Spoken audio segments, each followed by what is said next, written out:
It's got the SEC on the second page too.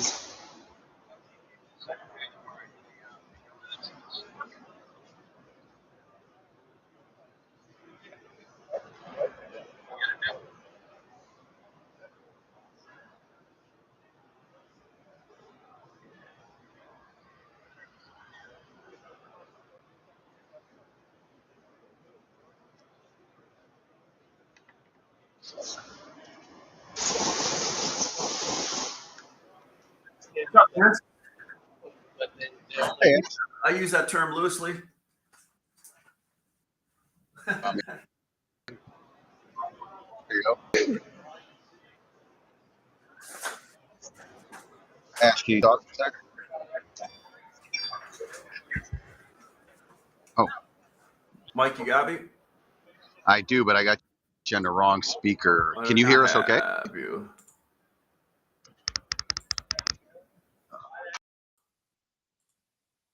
There we go. How's that? Anything there? Looks like the boys are frozen.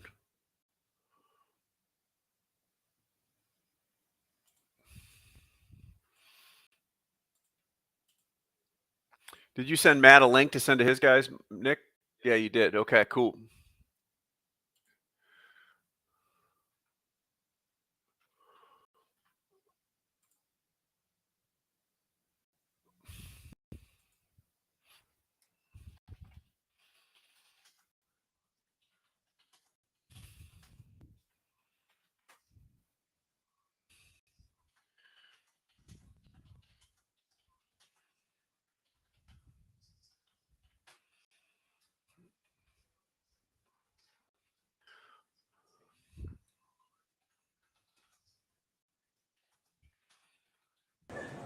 Mike?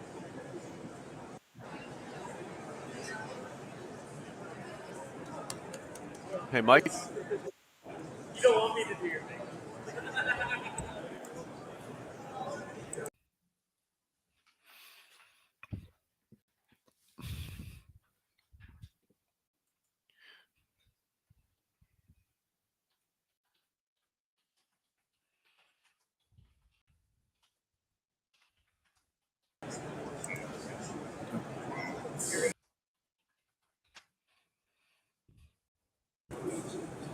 Hey, Ash.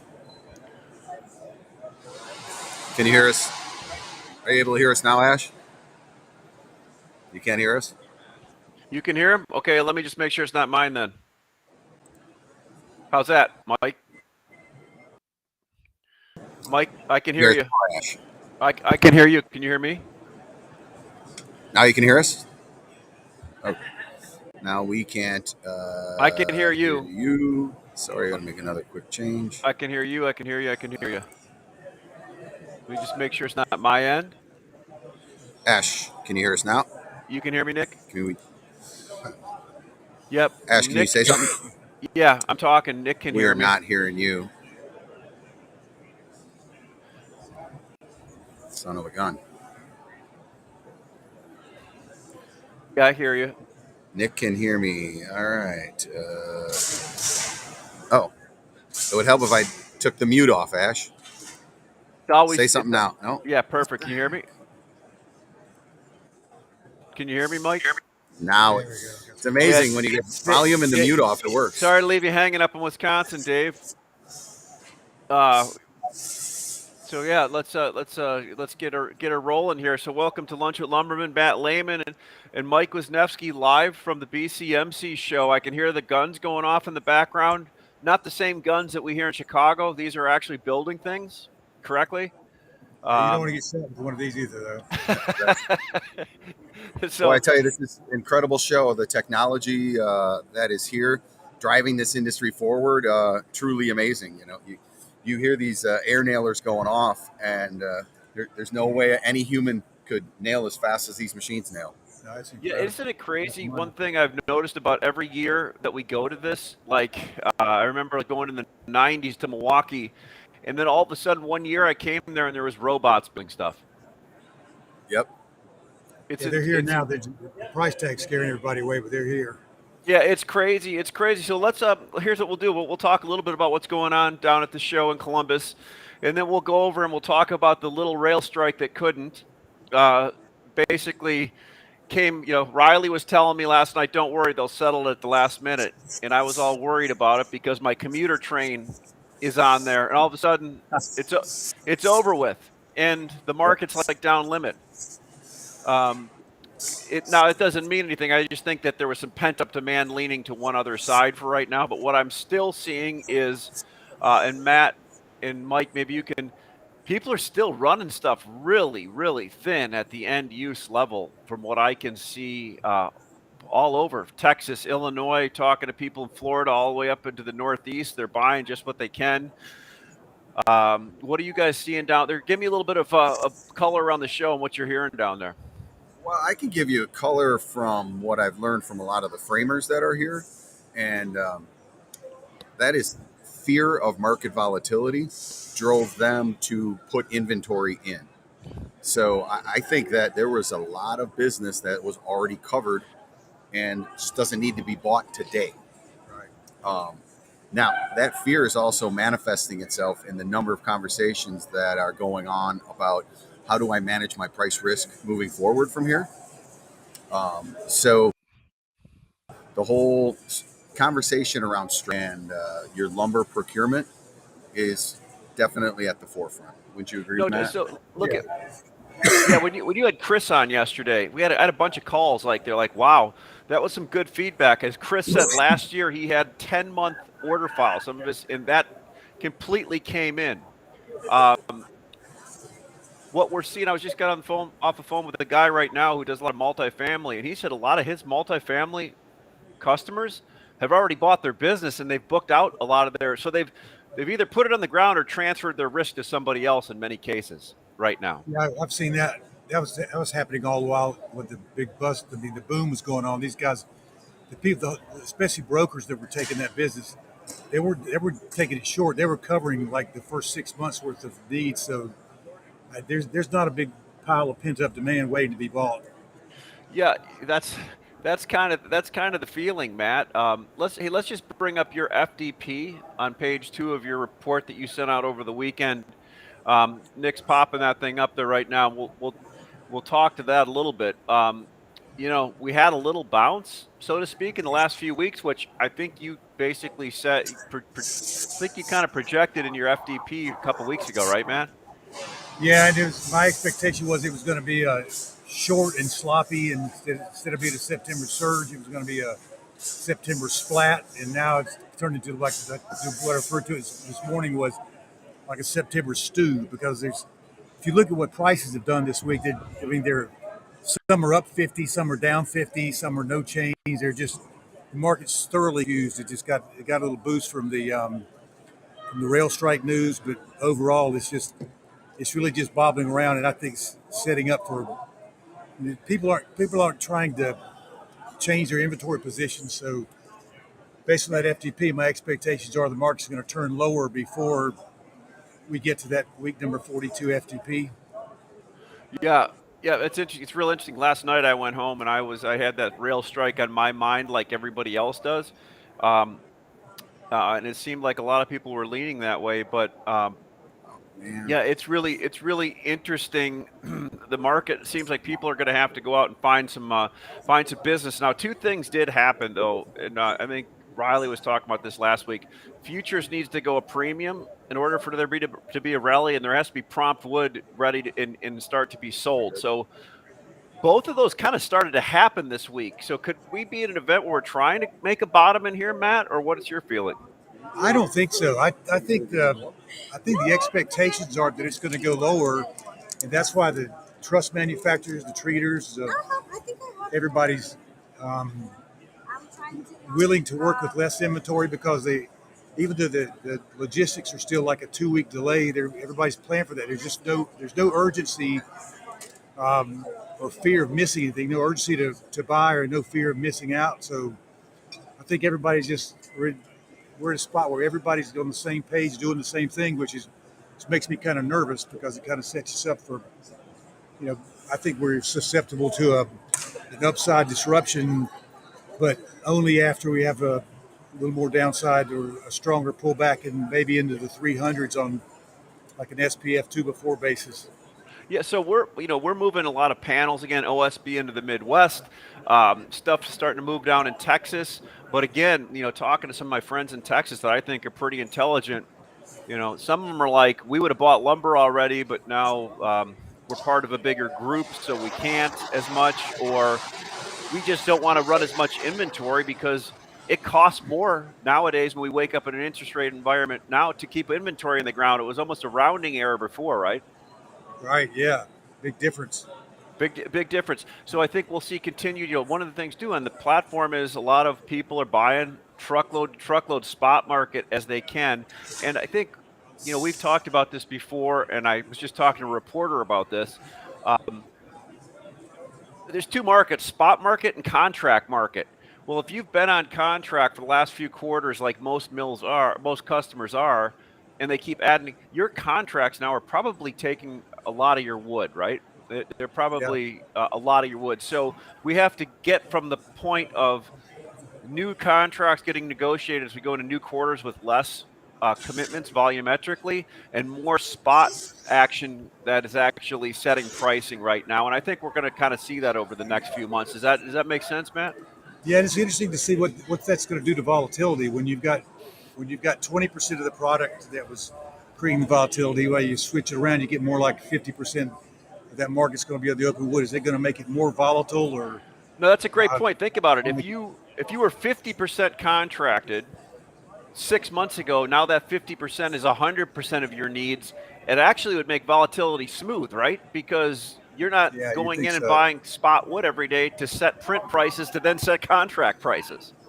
Right. If anything, it's downward pressure because Good point. it just kind of reveals how what happened when you go to $1,700. It wasn't because of anything unique in the lumber market, other than just panic buying. And when you get so much wood on contract, you relieve that urgency, that sense of urgency or need to have to go out and chase numbers and get product all day long. So I would think it would create less contracts would probably make the market more fluid and have less volatility. So what I'm seeing, I was just talking, I said to a reporter a few minutes ago, and they're asking about the BC market and curtailments and so forth. And I said, look at, I think BC is going to be in for higher or less fiber, probably not a lot of new production up there. That's a given. I think that's baked into the cake now. Yeah. Um, the real production increases are going to come from the south. I may get pushback on this, probably from Europe. Uh, but there's going to be more wood produced in the south for sure, and we're already seeing it, and we're already seeing it move farther north. Maybe you've seen some of that down at the show, talking about southern pine coming into different markets. Southern pine's going all the way to Canada. I've talked to several people in Canada that are buying southern pine by the truckload, mostly by carload. But it's MSR has become really hot to hard to get hold of in the south, and these guys that are particularly further north are looking for a structural product that's better than just number two. But there's all the all the MSR products are just virtually impossible to come by. This almost everybody that stops by says, "Do you know where I get a 2400 2 by 10 MSR?" And it's interesting to see people just they're even though they're here, they're still kind of talking about lumber and fishing around to see if they can find something. Which I was talking to some guys from one of the big trading floors in the country, and the company doesn't allow them to use the marketplace, the exchange. And Mike and I were talking to him and said, well, just sneak some offerings on there because you never know when you got three guys in Oregon that are doing Southern Pine from the South. You have this preconceived idea of where you think it might go, but it's not. It's really going to every state, all the way to Canada. So I think that's going to be a new dynamic for Southern Pine. It's because of the structural ability to satisfy so many needs. It's Well, going to go everywhere. here I'll tell you something interesting. Chris Tachi was on yesterday from DC Materials he made, and he's a large framer that has internalized the buying process himself, and he buys volume, truckload and carload, and he's got some people upset. I mean, it sounded like they were giving him pushback, according to he said, but that's the way the market's going. So I think the supply chain, and a lot of people come on MX like Chris and other people, and we're seeing. I look at Mike sometimes and Nick, and I'm like, wow, look at look at who just connected here. So we're allowing people to connect that never did. Southern Pine Mills, some of them don't want to get on. So you know what happens? Some smart wholesalers get on, put their Put location their wood on it. Yeah. as a ship from, and put their wood on it, and are selling to all kinds of customers they would have never seen before. So Yep. this is what a digital market does. I don't set the rules. Technology sets the rules. This is why cell phones get faster every year, cars become electronic, and our digital market is going to be a really good enhancement to the way things have been done. So I suggest people use it and get on, because I know in my life I've tried to fight technology before, and it's like the John Cougar Mellencamp song, I fought authority and authority always wins. Yep. It's we're I I'm telling people, get on and list on Materials Exchange, the buyer or seller. You will be amazed at how a digital marketplace matches up people they never would have seen before, right? And here's the great thing. That lazy guy sitting next to you on the floor, you can sell his customer and he doesn't even know it. That's right. So, I mean, it's what it comes down Yeah, to that's is just, you think about a trading floor. You can just you put that one thing that just you can sell to everybody's customer in the whole office, and yeah. my guy just bought. Yeah, Yep. he bought it from you. Yeah, he bought it from me. Click. Well, good deal. So, what's the underlying theme there? If you came home and somebody asked you the question, what's the one interesting thing that you didn't know going into there that you're walking away saying, I learned this at the show this week? What would it be? I think it more than anything else is with affirmation and confirmation that the entire industry is on the same page. I've never seen so many people in agreement doing the same thing from the buy side. Everybody's at the same lean point in their inventory. They're down to, for some people it's 4 weeks, some people it's 2 weeks, some people it's 2 months. But order files are for trusses are starting to expand a little bit. They're getting some year-end push, I think, to get some of these completions going. But it almost feels like that there's confidence in the market between now and December, but there's just absolutely no idea. It's like looking to a black hole in January. Nobody knows what to expect. It just is because the builders aren't telegraphing what they're going to do. Yeah.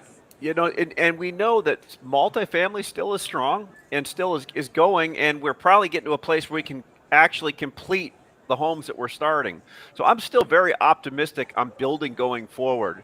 I think we're just having a little bit of Too. a reset here.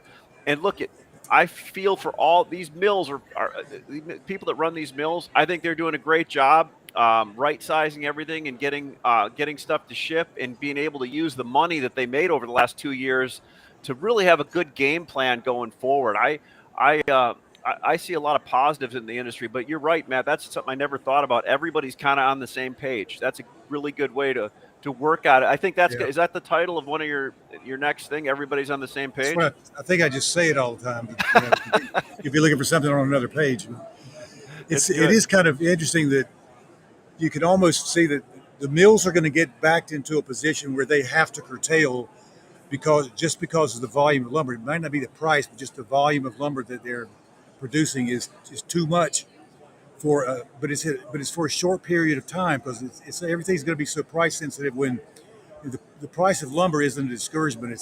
Interest rates and the price of the homes is getting the pushback, and you could get builders profits are up instead of being like 25% range, they're like 35% range, and uh, rents are going down. I saw this morning rents are down the first time in I don't know 29 months or some kind of garbage like that.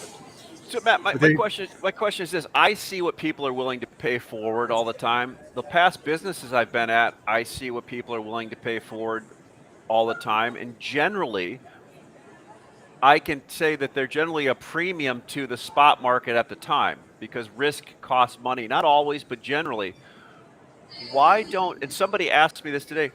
Why don't mills go out and forward sell this at a guaranteed price in an offtake to customers that are asking for it? Why are they always sleeving it through somebody else? I tell you that they're in a perfectly good time to do it because the wholesalers are scared to death. I mean, the Well, yes, wholesalers, it's uncertain.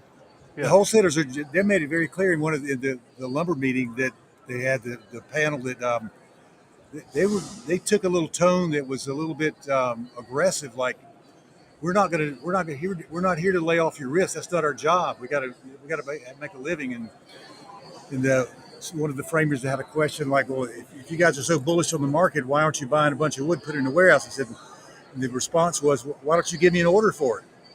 Right. So yeah, it's like nobody wants to assume the risk, but the brokers are making it pretty clear that they're not going to go hanging out on a limb and putting a bunch of wood around in hopes that somebody comes and buys it. They want to see the So skin Oregon Titer. I used to work with him when I was at a company. Good guy on Twitter said, "Look, housing market is collapsing. Interest rates on mortgages will soon be over 7%. This will not help lumber. I am seeing new home construction slow dramatically." You know, that's one point that we never talk about. You know, a lot of people always say, we can look at supply and demand and all that, and that's something that it's an ebb and flow, and it's important. But the one important thing is, what is the price of a house and the monthly payment, and can people afford it? And if we go to 7%, we've gone from 3% to 7%, where a high sixes pretty quickly. So so something has to give a little bit. Either housing prices have to fall dramatically to make that payment more acceptable, or rates have to come down, or a little of both. But yeah, that's a great point. I mean, that monthly payment is a big difference than it was a year ago at this time, and it's slow. It's slowing the market. It's like 700. It's like $700 more for the same house, $700-800. Dave Deitch from Ammerhart said, "Don't forget the two-step distributors taking that risk for retail yards. We have the warehouses with the inventory in them." Good point, David. No doubt, and great. Ammerhart's, my dad used to buy from Ammerhart back in the day. Great company, run a great group of distribution facilities around all around the Midwest. So, Dave, great point. I have a question for Dave. Yeah. Just on an inventory level, would you say that you're on the just right side, or the light side, or the heavy side? Yeah, Dave, if you heard that, just what are you thinking? I guess that's relative to what you were doing, and maybe your anticipation of what's going on. So that's So I guess I'm thinking, like, are you like the two-step wholesale distributor is kind of the guy that's got to always have the wood. So are you guys positioned the same as your customers are, more on the lean side, and just kind of concentrating on turns and good point. So I was looking at Twitter, between YouTube, Twitter, and LinkedIn now, and all we're streaming. I get questions coming in all directions, and sometimes I don't see them till afterwards. We'll see if David has. That's a great point, Dave. One thing, Matt, too, is I noticed yesterday there were a lot of people looking around the Midwest and other places for very specific trucks of stuff. These are carload buyers now looking for mixed trucks of wood, right? So that just shows kind of people are running a little. Dave put back roughly right side for 60 days of coverage. Good. I'm sorry, I missed the last part of that. Dave put he's roughly right side for 60 days of coverage. That seems and I think that's kind of the average from everybody that I've talked to, is like the comfort level is 60 days. Beyond that, there gets to be a little darkness out there, and they're not quite sure. But nobody's sitting on 6 months of inventory, or really even 90 days. I mean, for most folks, 90 days seems to be an unnecessary risk that's got some downside potential to it. Dave said, "Appreciate the Ammerhart love." Man, I got nothing but love for Ammerhart, man. They took care of us in our little small yard for years. So and the great thing is a lot of the crew is still there, and they continue to do it. So all the love here, Dave. Well, cool, Matt. I know we're almost up against the half hour. When do you get out of there? In about 20 minutes. Yeah. Are you? And I got Jeremy Jorgensen to tell you hello. Oh, hey, what's up, Jeremy? Goodness, I'm glad he came by. He came by the booth. He said, "I came to meet Ashley." Oh, gotcha. Gotcha. So, Well, look yeah, at with our new merger, I kind of had to have my butt in my seat dialing for dollars to make things happen here. So, um, well, Mike does the. your celebrityness is missed here. Well, I miss you guys too. It's a great group of folks. So, look at thanks for signing up for lunch with Lumberman, Matt. How is your stuff going? Are you still doing your group weekly, or are you starting anything new there? Tell us a little bit about Yeah, that. those guys are. We're getting ready to start another inner circle group probably in September, October. Right? Not September, probably in October. And we just want to add. We've got like in that core inner circle group. There's probably only just like 3 or 4 people that are regularly um, swapping information with each other. But we added the PhD group, the larger class. We've had the last time we did it, we had about 25 or so folks that were sharing market opinions, and that's really very valuable. It's like it's almost like getting reports from the front line of the Ukrainian war or something like. No Are they doubt. really lobbing grenades or? Yeah, yeah, So no it's doubt. doing well. That's good stuff. All right, well, look at I'll sign up with Matt if you get a chance. Matt at laymansguide.com. Is that correct? Let's don't push it. Let's don't push a sale today. Yeah, I got Give them you. a week I got off. you. Give them a week off. No worries. All right. So look, thanks everybody for showing up today. We're gonna start again and kick it off again next Tuesday with Mike's Future Show with Greg Kuda, and then Wednesday I do Matt Beamer, Greg Riley, and Matt Lame and I will circle the wagons again on Thursday and talk about lumber. And hopefully we have something different to talk about next Thursday because 1 week can make all the difference, Matt. Yeah, we could be in the 300s by next week. This could be. Yeah. All right. Have a great day, man. Thanks, buddy. You too. Safe travels.